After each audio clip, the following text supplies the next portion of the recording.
राम राम मंडळी. सकाळ सकाळी वेदिकाच्या हट्टावरून फोटो काढला.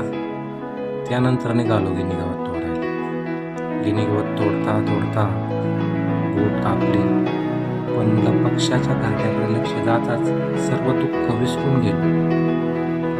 त्यानंतर निघालो शेळ्यांना सुबाबरीचा पाला घेण्यासाठी.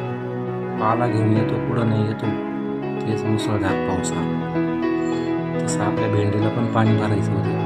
बरं झालं पाऊस आला, त्याच्यामुळं आपला ताण वाचला. पावसा पाण्याचं काही काम नाही, त्यामुळे वेदिकाची पण मस्ती चालू होती. हसत होती.